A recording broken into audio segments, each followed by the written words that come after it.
أعوذ بالله من الشيطان الرجيم بسم الله الرحمن الرحيم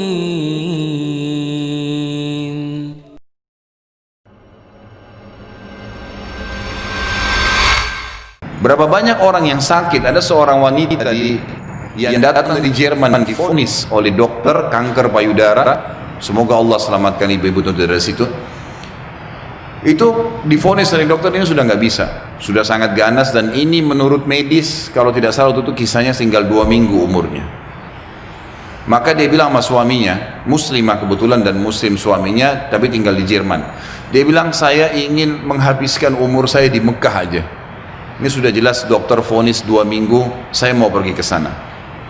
Suaminya ikutin, 3 hari urus visa, tiket segala, berangkat. Ringkas cerita, dari 14 hari waktu yang divonis oleh dokter, 3 hari sudah habis pengurusan visa dan proses berangkat sama 4 hari kurang lebih. Jadi sekarang tinggal 10 hari. Mulai dia masuk Masjid Haram setelah umrah, perempuan ini sudah nggak ada keinginan makan, dia duduk nangis saja depan haram. Dia nangisnya sebenarnya itu bukan minta disembuhin, dia percaya sama dokter. Dia cuma nangis dosanya yang pernah dia lakukan, dia menyesal kurangnya ibadahnya. Setelah 4 hari berjalan dari 10 hari sisa, dan ini dia akan tinggalkan Mekah hari ke 6 hari dari setelah dia, tinggal 2 hari lagi. Dia pun didatangi oleh salah satu marbot masjid, wanita muslimah pakai cadar. Di Masjid Haram memang ada petugas-petugas wanita ngatur saf pakai cadar, dekatin dia, tanya dalam bahasa Inggris, kamu siapa, cerita, kenalan lah. Kemudian diceritakanlah kisah dia. Si muslimah marbot masjid ini yang umurnya masih sangat muda tersenyum lalu berkata, wahai saudariku, kenapa kau begitu yakin dengan vonis dokter? Bukankah ada orang yang sehat juga mati? Bukankah juga ada orang yang sakit mati? Kalau ajal sudah datang, Allah SWT panggil pasti mati. Kamu ikhtiar apapun tetap sama. Tapi dalam agama kita dianjurkan ikhtiar. Coba di sini di Masjid Haram, selain doa yang kamu lakukan, kamu bisa minta disembuhkan. Ada air Zam-Zam yang dijanjikan oleh Nabi SAW, sebagaimana sabdanya, Zam-Zam liman syuribalah. Zam-Zam sesuai dengan niat orang yang meminumnya. Kenapa kau tidak coba minum Zam-Zam itu, berdoa sama Allah? Kata perempuan ini, saya seperti baru dapat air segar yang sudah dari dalam keadaan saya luar biasa hausnya, bingungnya, nggak tahu harus ambil langkah apa. Dia bilang, baiklah kalau gitu. Dia bilang mulai semenjak itu dia minta sama suaminya ditunda beberapa hari pemberangkatan sampai hari ke-13 lah dari 14 hari itu. Dia bilang tiap hari saya cuma minum Zam-Zam, nggak makan, nggak minum yang lain. Tiap hari sambil berdoa kepada Allah Subhanahu Wa Taala. Pasrah udah, apa yang terjadi sudah berdoa sama Allah.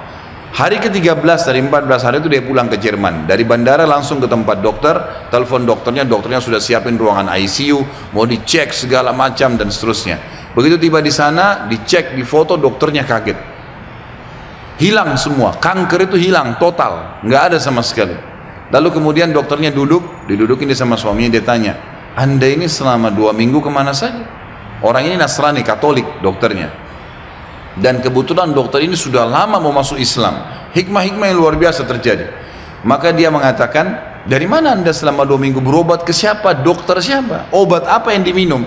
Dia bilang tidak ada, kami seorang muslim dan kami berangkat ke Mekah, saya minum air Zam-Zam gitu kan. Dan saya berdoa sama Tuhan saya untuk disembuhkan. Kata dia, selamat, kanker ini belum pernah dalam sejarah dokter bisa sembuh, tapi ini hilang sama akar-akarnya gitu kan. Si perempuan tersebut menangis, suaminya menangis, bersyukur sama Allah. Yang anehnya, yang luar biasa pada saat itu si dokter mengatakan, Bapak Ibu perlu tahu, dikeluarin Quran terjemahan dalam bahasa Jerman dari lacinya.